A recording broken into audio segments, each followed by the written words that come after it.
di sini sih mungkin kita ingin menunjukkan ke adik-adik sekalian gitu, junior-junior saya di UNER gitu, bahwa pada saat kita berkarya ataupun berada di suatu perusahaan gitu, harapannya kita jangan menjadi average gitu, apalagi kita membawa nama dari dari university kita gitu. Tapi kita harus menjadi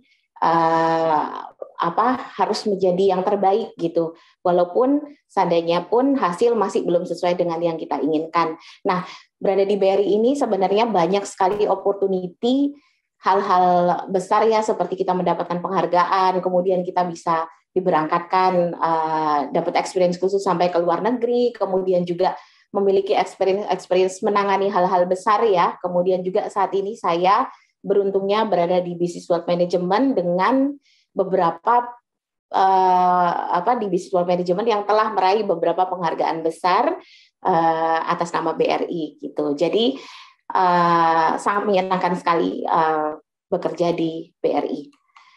Selanjutnya,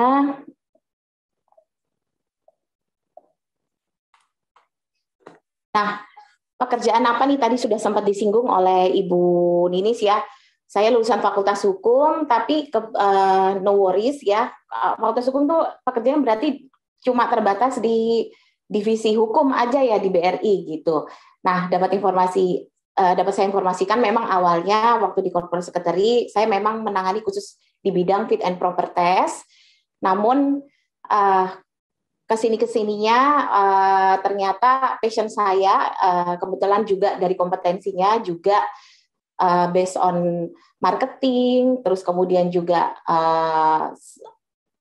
development maupun juga terkait khususnya di layanan konsultasi perencanaan keuangan, dan kebetulan untuk bidang layanan konsultasi perencanaan keuangan itu adalah bidang terlama saya selama di BRI. Nah, saat ini saya berada di divisi Wealth Management, selain menangani layanan BRI prioritas maupun private, kita juga sebagai penyedia produk untuk investasi dan bank insurance BRI. Nah, di sini sebenarnya saya ingin memberikan gambaran, ini bahasa Surabaya mulai keluar nih kalau ngomongin UNER ya. Jadi apa sih bedanya jadi jadi mahasiswa ataupun jadi pekerja gitu. Nah, itu ada revolusi hidupnya ya gitu. Jadi kalau untuk jadi mahasiswa itu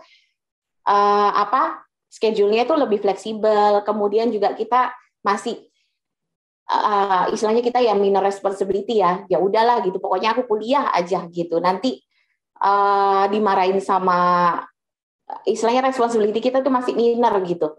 Terus kemudian kita ada personal control overtime, terus kemudian juga kita seperti di kotak-kotakan, terus kemudian kita tuh melakukan suatu hal tuh sesuai dengan apa yang kita mau. Nah, kalau jadi pekerja gitu, bayangannya itu adalah jadwal yang terstruktur, kemudian juga ada many things initiative requirement gitu, kemudian ada istilahnya kita kayak harus merespon beberapa arahan-arahan maupun tujuan-tujuan dari suatu perusahaan. Nah, di sini paling saya tekankan buat adik-adik sekalian, biasanya paling nanya gimana sih kunci sukses kita dalam bekerja maupun berada di dalam organisasi gitu. Nah, di sini kita ada, kalau bahasa Surabayanya cak gitu ya, kalau buat ngomong manggil orang Surabaya laki-laki atau manggil Mas Roy ya, atau Mas Rio ya, aku lupa. Nah, itu kita cak ya gitu. Nah, itu adalah create adversity dan kind gitu. Di sini kita bagaimana kita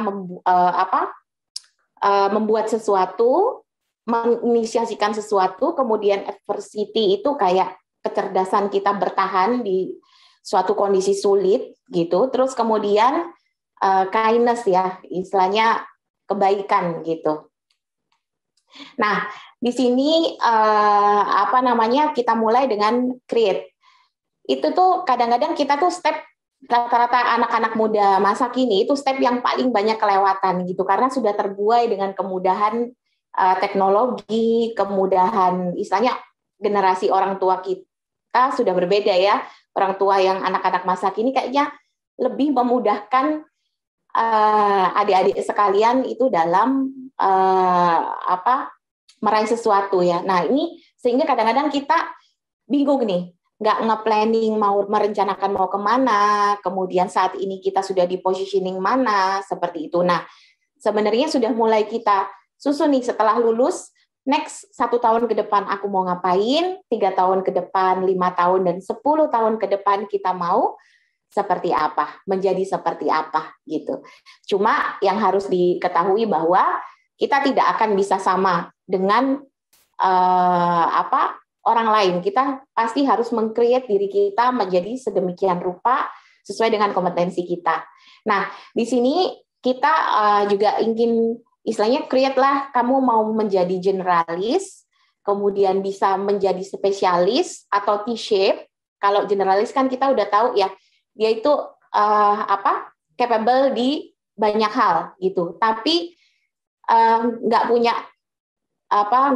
expertise di di salah satu bidang. Jadi tapi di apapun dia bisa mengerjakan. Kemudian kita ada istilah spesialis, dia hanya expert di satu hal saja, di satu bidang pekerjaan. Kemudian kita ada T-shape, itu capable juga di beberapa hal, tapi dia punya expert di salah satu bidang pekerjaan tersebut. Kemudian ada M-shape, dia itu istilahnya capable di banyak hal, tapi dia juga expert juga di banyak hal gitu. Nah, kita mau jadi seperti apa nih? Mau jadi A, B, C, atau D gitu. Bebas kita mau jadi seperti apa. Nggak ada yang lebih baik. Kemudian ini berdasarkan riset gitu, kita juga harus tahu kondisi saat ini keinginan, istilahnya demand dari kita kan anak muda sekarang kan melihatnya LinkedIn, Forbes seperti itu. Nah, dari sisi hard skill untuk 5-10 tahun mendatang gitu, dari hard skill pekerjaan-pekerjaan yang dibutuhkan nih dari sisi hard skill itu apa sih gitu, antara lain berikut gitu, ada UI UX design, blockchain, IT security, kemudian artificial intelligence, business analyst, kemudian untuk sales masih dibutuhkan, kemudian data insight dan data literacy.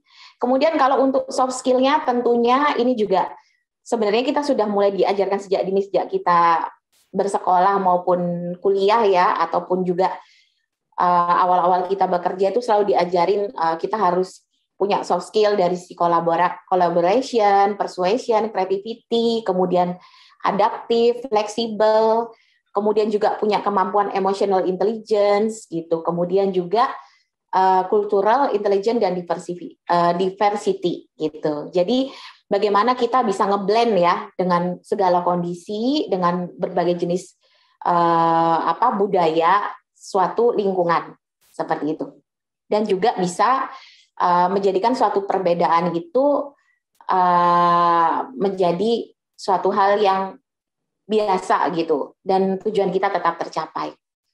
Nah, di sini kita ngomong create lagi. Di sini kita juga harus membentuk nih personal value kita gitu. Apa sih yang kamu mau di dalam suatu pekerjaan gitu? Untuk goals kalian di bidang kreativitas, kemudian juga dalam rangka untuk sosial gitu,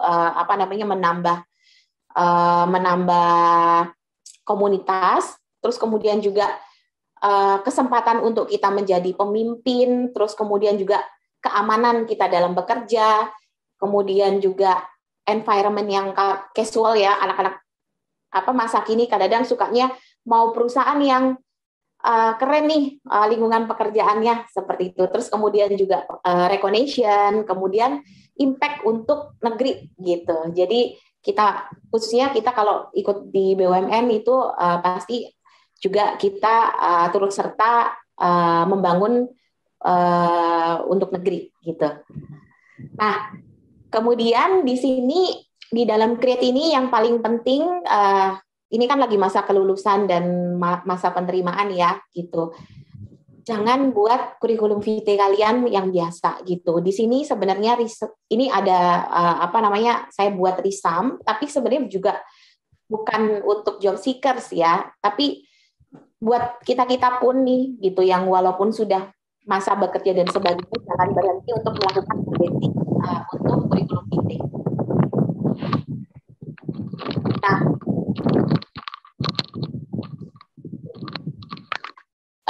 kemudian di sini kita ada tipe-tipenya, yaitu yang pertama kita harus melakukan structuring achievement dan performance. Kemudian juga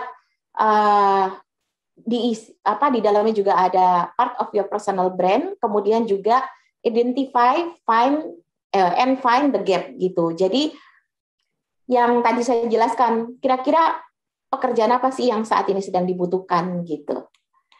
Nah, di sini tadi selain create, kita harus ngomong masalah adversity gitu. Jadi bagaimana kita bertahan di dalam kondisi kesulitan, menyelesaikan suatu kesulitan, dan juga sukses gitu, walaupun kita menghadapi kesulitan. Jadi istilahnya menyelesaikan suatu kesulitan itu dengan kesuksesan gitu.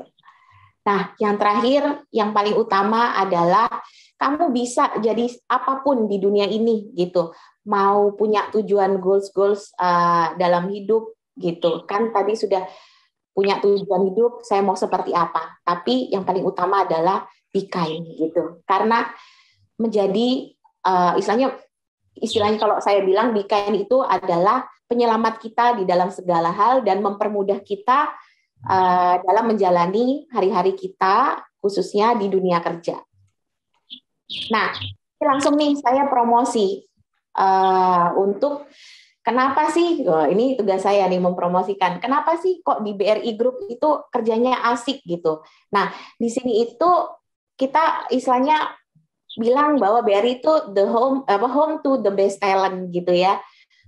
Kemudian di sini kita development-nya juga sudah oke, career path-nya juga bagus, achievement-nya juga, penghargaannya juga sangat dihargai oleh manajemen, kemudian juga environment-nya juga sudah kalau orang melihat udah nggak BUMN ya, kita bilangnya udah mirip seperti multinasional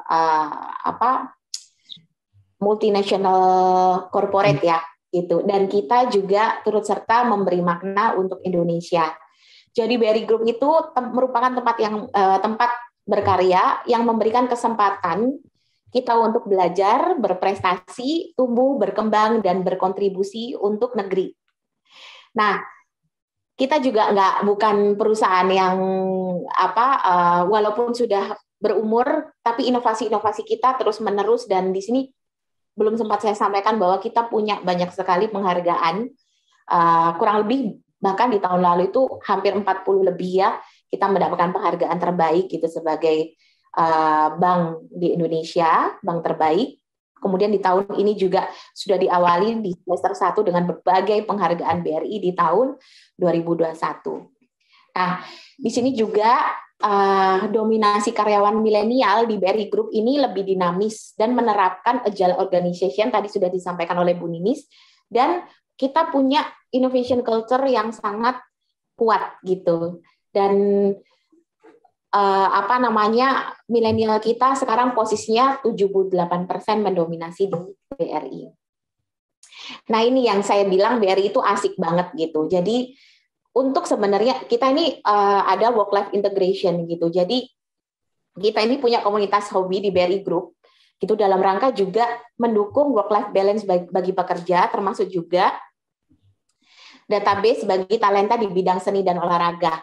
Tapi selain itu juga bisa dijadikan bisnis support gitu. Dengan komunitas-komunitas yang ada, itu bisa dijadikan sebagai alat atau istilahnya sarana untuk touching ya, untuk rekanan-rekanan bisnis dari BRI gitu. Karena saat ini komunikasi maupun pemasaran secara informal gitu dengan semua instansi itu jauh lebih istilahnya jauh lebih ngena lah gitu. Kemudian juga saat ini komunitas kita sudah well managed gitu, sudah profesional, sudah ada anggaran dasarnya juga, dan juga terdapat organisasi kepengurusan. Nah, ini juga BRI ini sedang turut serta bersama BUMN dalam program kerja dalam rangka fast track career gitu. Salah satunya juga melalui program beasiswa S2 luar negeri dibiayai oleh BRI.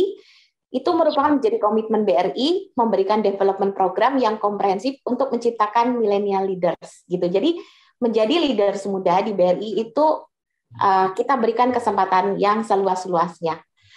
Nah, kalian semua adik-adik sekalian mau nggak jadi next leader di BRI? Mungkin saat ini saya ajak yuk join BFLP Brilliant Future Leader kita gitu. Merubah mimpi kamu menjadi kenyataan di masa depan gitu. Nah, persyaratan sendiri sebenarnya mudah. Nanti mungkin juga bisa scan di key visual dari BFLP BRI yang juga bisa didapatkan di sosial media kita. Di sini saya informasikan lagi BRI ini terdiri dari BRI Group. Selain BRI kita ada BRI ada BRI Venture, ada BRI Agro, ada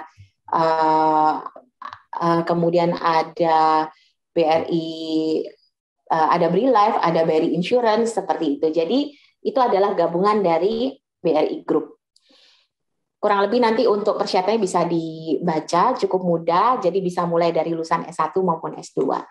Nah, ini penutup dari saya. A goals is a personal promise to your future self. Sampai ketemu di BRI bersama saya, Dian Triana Sari.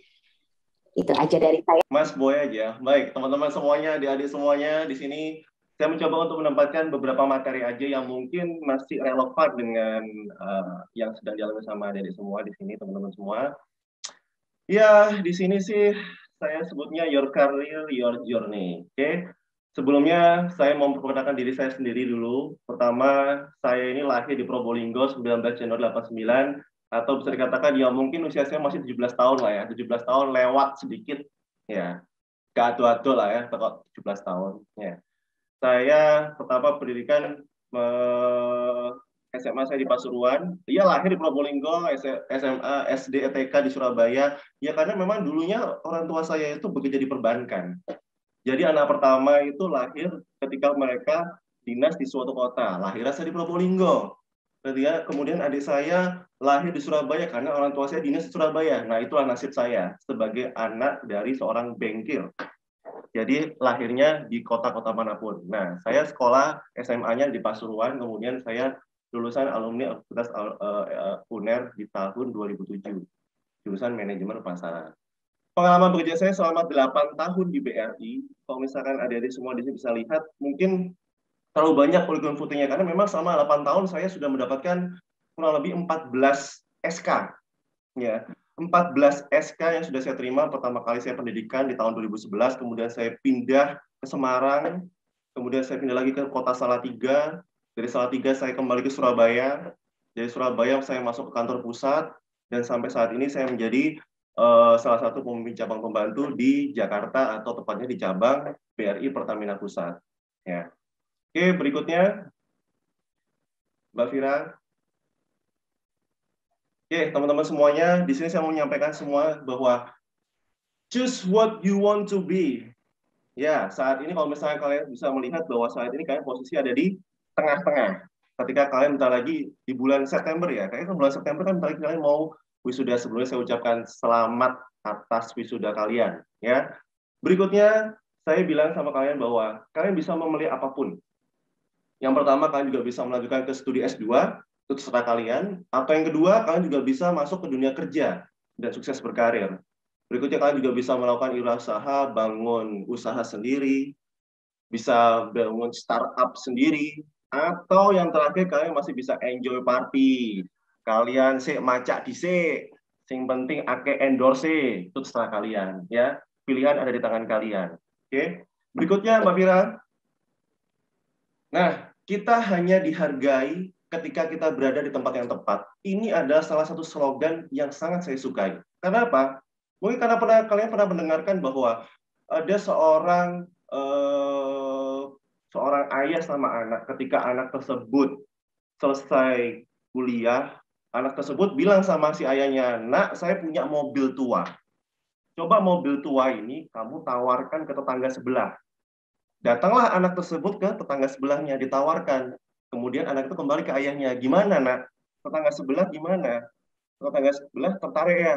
Dia mau bayar 5 juta rupiah untuk mobil tua kita. Oke, 5 juta rupiah. Kemudian coba kamu bawain dong mobil tua ini ke dealer atau ke showroom.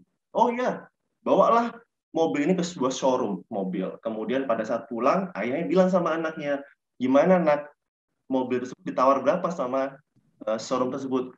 Gede ya, 10 juta. Wow, oke. Kemudian terakhir saya bilang sama anaknya, si ayahnya bilang sama anaknya, coba mobil tua ini kamu bawa ke kolektor barang-barang tua atau mobil-mobil tua atau kolektor-kolektor atau penghobi mobil-mobil tua. Salah satu komunitas. Datanglah dia ke salah satu komunitas. Kemudian balik tuh anak, gimana? Nah, mobilnya ditawar berapa sama komunitas?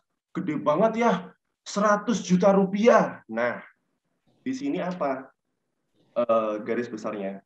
Di sini adalah pelajaran utamanya adalah kamu akan dihargai ketika kamu berada di tempat yang tepat. Oke, berikutnya. Seperti yang mau saya sampaikan di slide tersebut. Ke mall mana kita akan pergi jika kita punya uang 1 juta rupiah? 5 juta rupiah atau 10 juta rupiah? Ya kalau misalnya di Surabaya, kalau misalnya kita punya uang 1 juta rupiah, mungkin kita pergi ke Pasar Turi. Kalau kita punya uang 5 juta rupiah, ya mungkin agak masuk ke mall lah, kayak Tito, ya kan? City of Tomorrow. Tapi kalau misalnya kita punya uang 10 juta, kita mau pergi kemana? Bebas, bro. Kita bisa melakukan Tunjungan Plaza. Kita pergi ke mall tertentu, dengan kelas tertentu, itu tergantung dengan uang yang kita miliki. Semakin banyak uang yang kita miliki, semakin berkelas pula mall yang kita datangi. Nah, terus kemudian, apa maksudnya? Itulah yang namanya percaya diri. Percaya diri, ketika kalian memiliki percaya diri yang tinggi, itu adalah bekal yang kalian miliki, sehingga kalian bisa menuju ke perusahaan apa yang akan kalian tuju.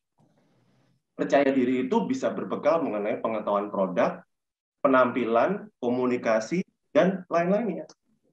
Jadi inti utamanya adalah percaya diri. Jadi semua di sini tuh harus memiliki percaya diri. Kalau misalnya kalian bekali diri kalian dengan percaya diri yang tinggi, kalian mau menuju ke perusahaan apapun, itu. Oke. Berikutnya,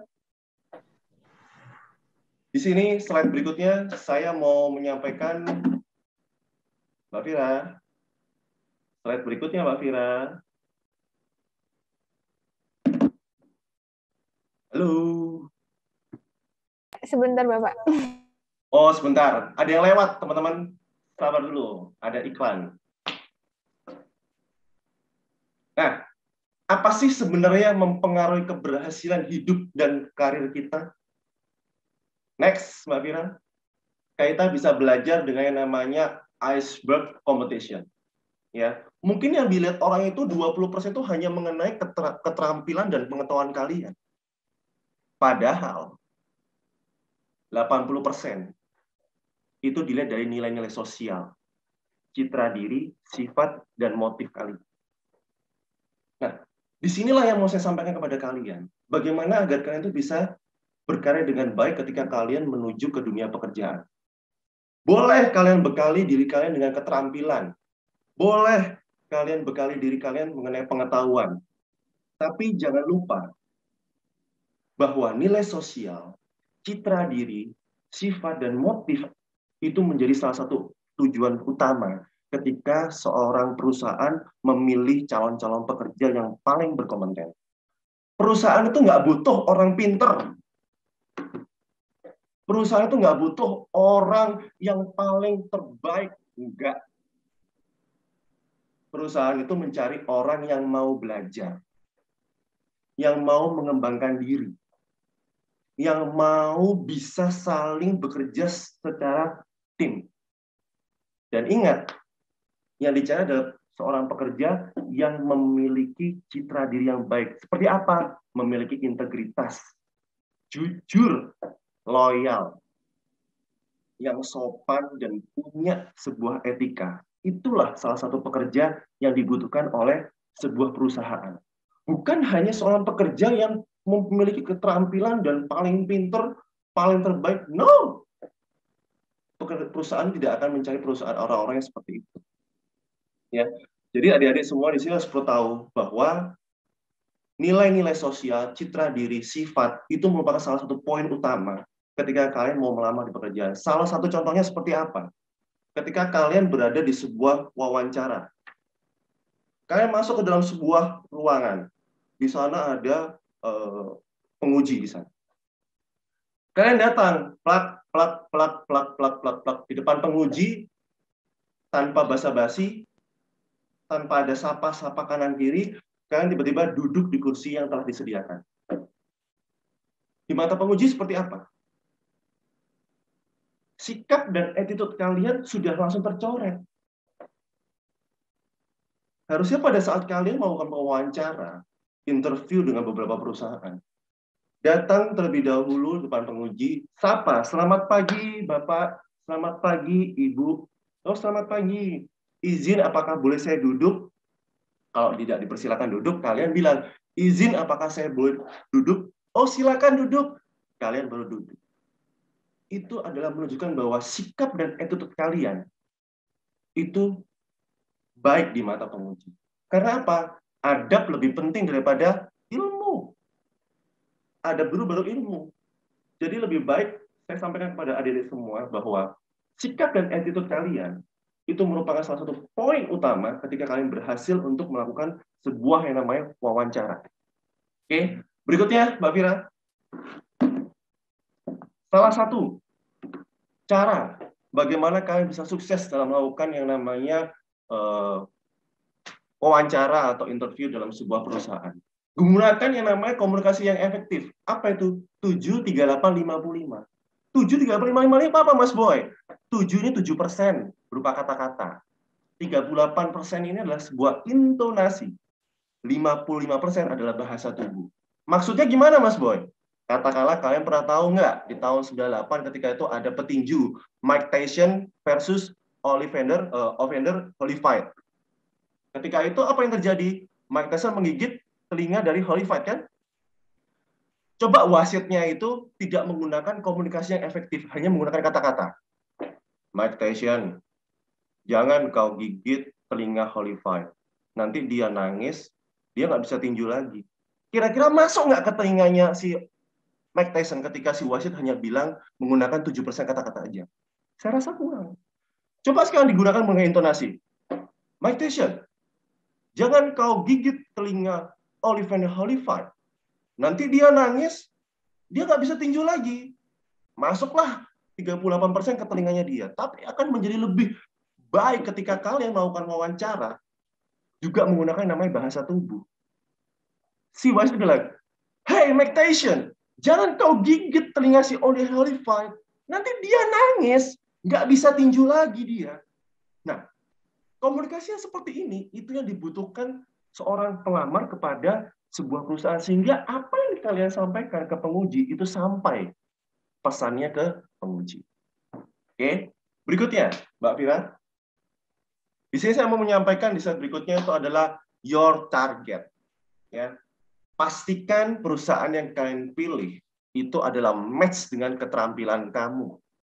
Ya, yang berikutnya kalian juga boleh tanya dong ke rekomendasi keluarga, teman dan sahabat. Mungkin keluarga kalian mempunyai sebuah usulan.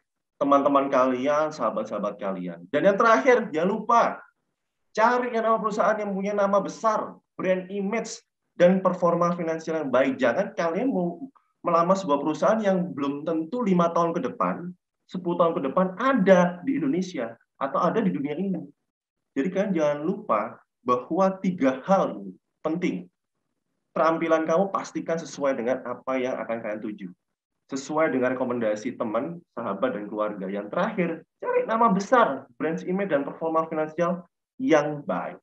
Nah, dari itu semua, saya sarankan kepada adik-adik semua, di slide saya berikutnya, Mbak Fira. Silakan, Mbak Fira. We are BRI. Kenapa harus BRI? BRI adalah salah satu BUMN terbesar di Indonesia. Bukan bank ya teman-teman semua adik-adik, BUMN. BUMN terbesar di Indonesia dengan aset lebih dari 1.500 triliun dan sudah tangguh sejak 125 tahun mengabdi untuk Indonesia. Di BRI sendiri saat ini memiliki yang namanya jaringan tersebar dan terbesar di Indonesia. Kita sudah memiliki yang namanya 19 kantor wilayah yang ada tersebar seluruh Indonesia. Kita juga punya ada yang namanya 467 kantor cabang, dan kita juga memiliki hampir 5.300 teras BRI atau BRI unit. Ya kan? Kita juga mempunyai yang namanya 4 kapal teras yang saat ini beroperasi di sebuah di sebuah pulau-pulau terpencil di wilayah Indonesia. Ya kan? Dan kita juga sudah memiliki yang namanya branchless banking yang bisa kita sebut sebagai agen billing sebanyak 500.000 tempat yang ada di Indonesia. Nah, di BRI sendiri saat ini, Mbak Fira, lanjut, dihuni oleh kurang lebih hampir, Mbak Fira, lanjut berikutnya. Nah, adik-adik bisa tahu saat ini di BRI saat ini memiliki komposisi pekerja yang baik belum, Mbak?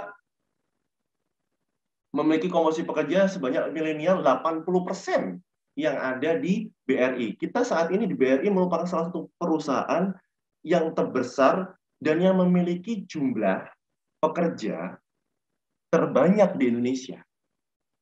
Total pekerja yang saat ini bekerja di BRI itu ada 125.000 lebih karyawan dengan komposisi milenialnya 80%. Dan saat ini sudah ada Gen Z yang sudah mulai bergabung di BRI. Berikutnya, Mbak Fira, di BRI sendiri teman-teman dapat kami sampaikan bahwa saya bersyukur bisa masuk ke BRI karena apa? Ya memang pada saat saya lahir, saudara saya itu semua di Surabaya. Aku ini asli wong Surabaya. Setiap Lebaran dari Pasuruan, saya menempuh perjalanan 1 jam.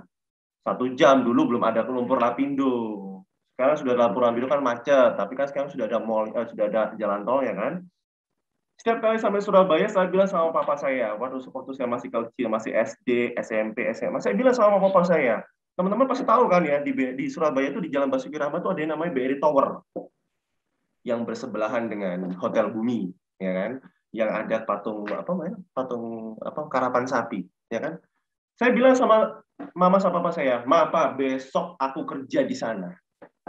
Sejak kecil sudah saya tanamkan mindset di otak saya bahwa besok saya kerja di sana. Besok saya kerja di sana. Alhamdulillah, saya kesampaian di tahun 2016, saya mendapatkan SK kerja di salah satu kantor wilayah BRI Surabaya. Saya menempati kantor tersebut dan saya bersyukur bahwa cita-cita saya sebenarnya di BRI itu bukan untuk menjadi pejabat, enggak sebenarnya.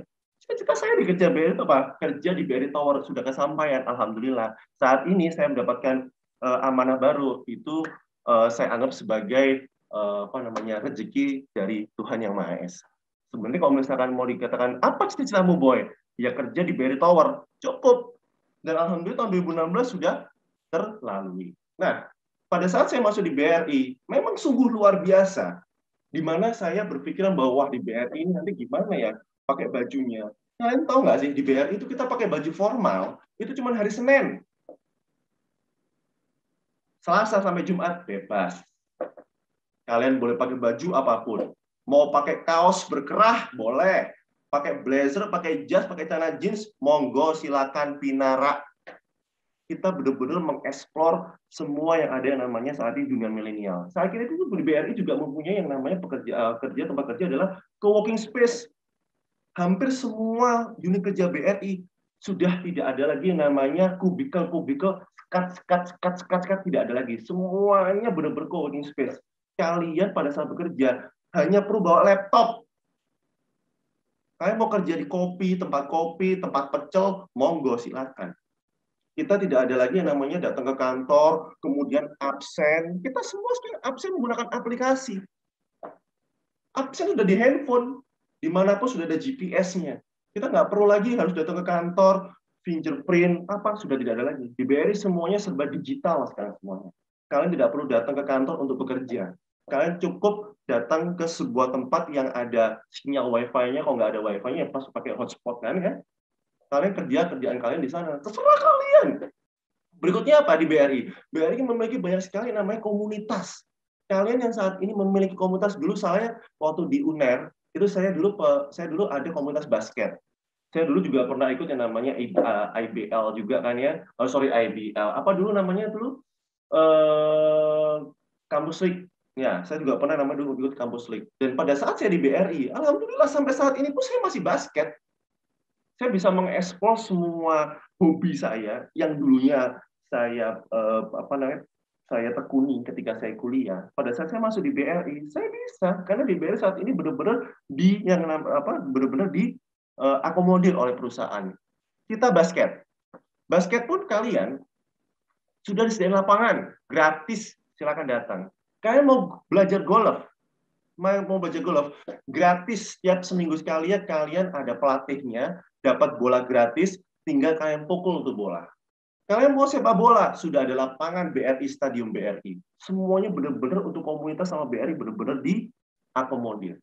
Saat ini juga kita memiliki untuk karyawan sendiri, banyak sekali penghargaan untuk karyawan. Mulai dari BRI Brilliant Sign, awarding, dan segala macam. Dan kalian bisa berprestasi di BRI, kalian bisa disekolahkan S2 di BRI. S2 di luar negeri, bawa semua keluarga kalian di sana, gratis semuanya. Kurang apa? Kita benar-benar saat ini disupport oleh BRI. Kenapa? Di tahun 2022, 2025, kita punya yang namanya sebuah visi yang sangat menggemparkan dunia, di mana kita akan mengambil alih yang namanya kita saat ini di BRI sudah memiliki 600 triliun capital market. Dan insya Allah tahun 2025 kita bisa menjadi the banking group in South Asia. Oke. Dan yang terakhir, saya mau nyampaikan sama kalian semua bahwa bekerja di BRI merupakan salah satu hal prestasi yang terbaik yang pernah saya lakuin. Dan sampai detik ini pun saya tidak pernah menyesal. Dan terakhir dari saya, buat teman-teman semua, buat adik-adik semua, bahwa apapun yang menjadi keputusan kalian, itu ada di kanan kalian. Terus, gimana caranya biar kamu sukses untuk mencapai semua cita-citamu? Saran saya cuma satu. Berjalanlah di muka bumi ini dengan menjalankan semua nasihat dan taati kedua orang tuamu. Dan jadilah orang yang jujur. Insya Allah semua cita-citamu akan terwujud. Demikian dari saya. Terima kasih. Kalau lebih mohon maaf. Wassalamualaikum warahmatullahi wabarakatuh.